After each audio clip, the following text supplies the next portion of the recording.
My dear students, आप सबको नमस्कार। ये हमारा स्टार्ट होता है कक्षा 10 का साइंस में महिपाल सर।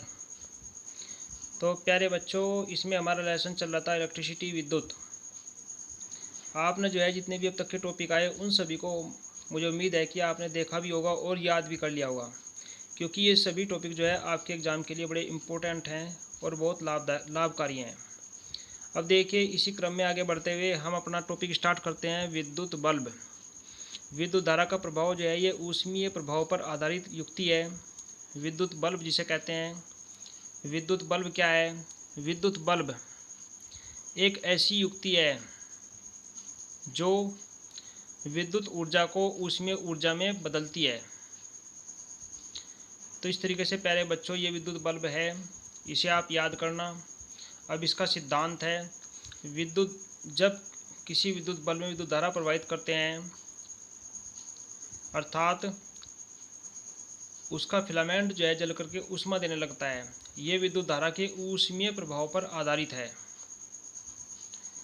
जब इसमें विद्युत धारा प्रवाहित करते हैं तो उसका फिलामेंट जो है प्यारे बच्चों जल करके ऊष्मा और प्रकाश देने लगता है।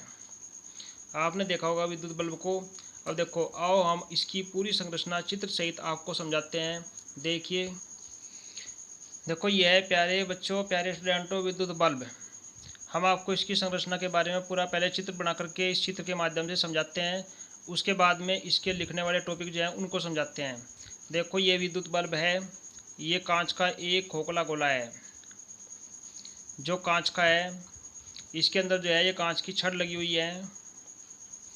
ये चालक तार है जिससे हम विद्युत धारा इसमें प्रवाहित करते हैं। इस तार के अंदर जो है एक फिलामेंट लगा हुआ है। ये फिलामेंट जो है प्यारे बच्चों टंगस्टन धातु का बना होता है। टंगस्टन धातु का बना होता है। इसके ऊपर जो है ये एक पीतल की टोपी लगी हुई है।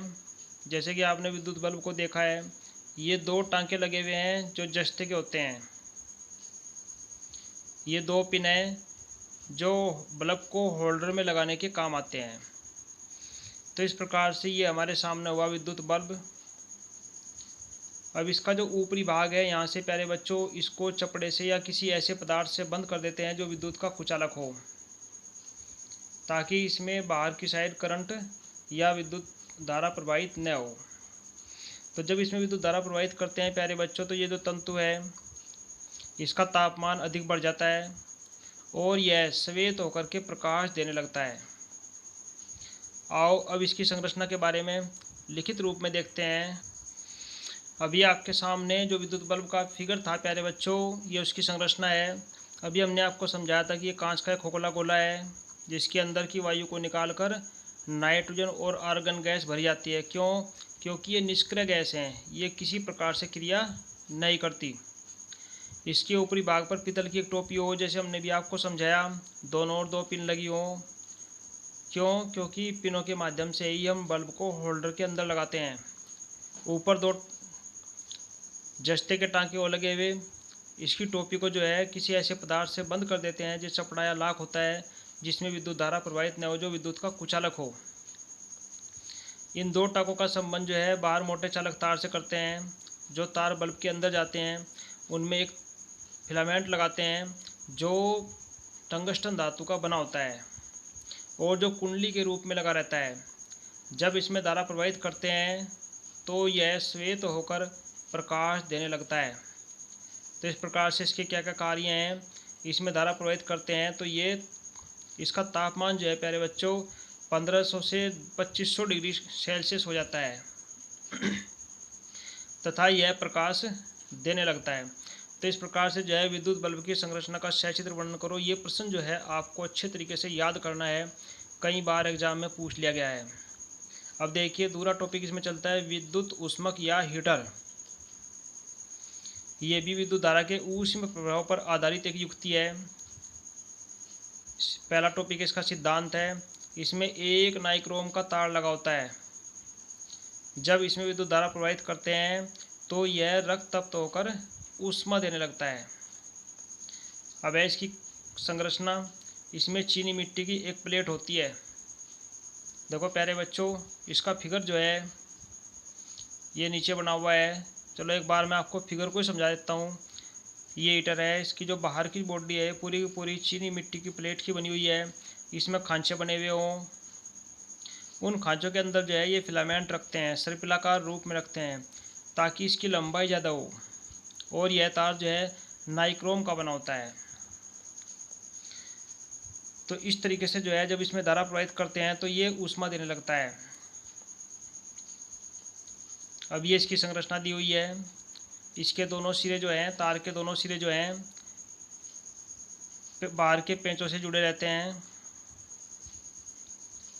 जब इसमें तो धारा प्रवाहित करते हैं तो यह इसका टेम्परेचर जो है 800 से 1000 डिग्री सेल्सियस तक हो जाता है, इससे अधिक भी हो जाता है, और यह ऊष्मा देने लगता है। तो क्या क्या कार्य हैं प्यारे बच्चों इसके? काम तो बहुत सारे हैं, जैसे पानी गर्म करने के लिए, कमरे को गर्म करने के लिए, खाना बनाने के लिए आदि। इसके बहुत सारे कार्य हैं। तो आप इसकी संरचना को याद करें। इनके दोनों के दोनों फिगर को बनाकर देखें, एक विद्युत बल्ब और विद्युत हीटर, क्योंकि ये दोनों के दोनों टॉपिक जो हैं विद्युत धारा के ऊष्मीय प्रभाव पर आधारित हैं। अब देखिए नेक्स्ट टॉपिक। देखो प्यारे स्टूडेंटों, ये हमारा टॉपिक चलता है चालक में व्यय विद्युत ऊर्जा की गणना करना। Calculation of consumed electrical energy in a conductor. किसी भी चालक में व्यय विद्युत ऊर्जा यानी कि हम कितनी ऊर्जा खर्च करते हैं उसकी गणना करना। देखो कुछ सूत्र दिए हुए हैं। यदि किसी चालक में t सेकंड में q कूलाम आवेश प्रवाहित हो रहा है तो चालक में प्रवाहित धारा I बराबर q बटे t या q बराबर IT। धारा का मात्रक है एम्पियर, q है चालक पर आवेश, t है समय और I है बहने वाली धारा। यदि चालक में q कूलाम आवेश प्रवाहित करने पर W जूल कार्य हो तो चालक के सिरों के बीच विभवांतर क्या हो गया? विभवांतर V है, तो क्या गया कार्य W बराबर V गुणा Q। आप यहाँ Q का मान रखिए ऊपर से, यहाँ से Q बराबर IT, तो ये होगा W बराबर VIT। तो ये सूत्र है प्यारे बच्चों जिससे हम किसी चालक में व्यय विद्युत ऊर्जा की गणना करते हैं, W बराबर VIT। अब सूत्र हमारे पास पीछे जो फार्मूला पढ़े थे हमें प्यारे बच्चों पिछली वीडियो में, V बराबर IR का मान रखिए, I बराबर V बटे R का मान रखिए। तो एक सूत्र हमारा होगा W बराबर I स्क्वायर RT। एक सूत्र हमारा होगा W बराबर V स्क्वायर T बटे R, इतने जूल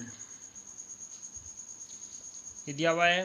तो इस तरीके से जो है आप इन फार्मूलों को याद कर लें। यदि जूल को ऊष्मा में बदलना है, अगर मान लो क्वेश्चन आता है कि आप इसका आंसर ऊष्मा में दीजिए, तो ऊष्मा में बदलने के लिए आप इस फार्मूले को 4.2 से भाग कर दीजिए, तो ये आपका कैलोरी में चेंज हो जाएगा। अब देखिए नेक्स्ट क्वेश्चन, इसके ऊपर आधारित, इन सूत्रों के ऊपर आधारित हमारा एक क्वेश्चन दिया हुआ है। एक विद्युत हीटर में 120 वोल्ट विभवांतर पर 12 कूलाम का आवेश प्रवाहित हो रहा है। हीटर में कितनी ऊर्जा व्यय होगी? देखो V बराबर दिया हुआ है 120 वोल्ट, Q बराबर दिया हुआ है 12 कूलाम, W बराबर है सूत्र हमारे पास V गुणा Q। ये लगा दो, 120 गुणा 12 बराबर 1440 जूल हमारा आंसर आ गया। अब देखिए नेक्स्ट क्वेश्चन हमारे पास दिया हुआ है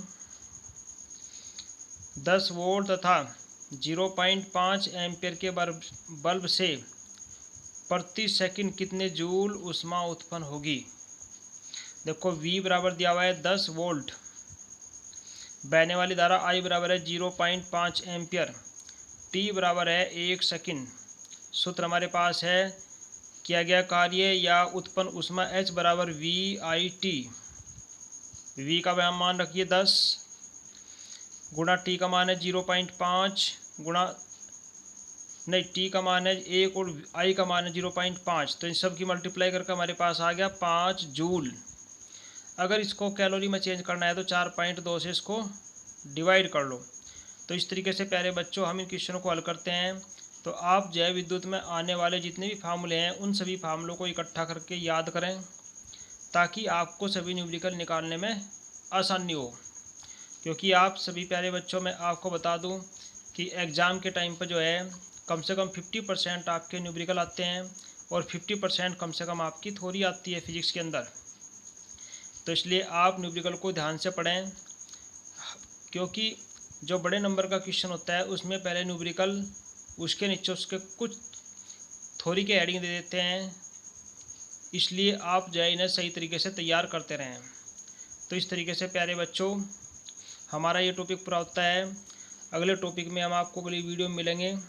आप जो है प्यारे बच्चों वीडियो को लाइक करना, शेयर करना और अपने यार दोस्तों से सब्सक्राइब अवश्य कराना, क्योंकि प्यारे बच्चों हमें उम्मीद है कि आप हमारी हर तरह से हेल्प करते रहेंगे, क्योंकि जैसे जैसे हमारे सब्सक्राइबर बढ़ेंगे उसी तरीके से हमें मोटिवेशन मिलता है और हम और अच्छे से अच्छे तरीके से वीडियो आप तक पहुंचाते रहेंगे, ताकि आपको अपना मैटर तैयार करने में परीक्षा के लिए किसी बात की कोई परेशानी ना हो। तो इसलिए प्यारे बच्चों अगली वीडियो में मिलते हैं अगले टॉपिक के साथ। धन्यवाद। जय हिंद, जय भारत।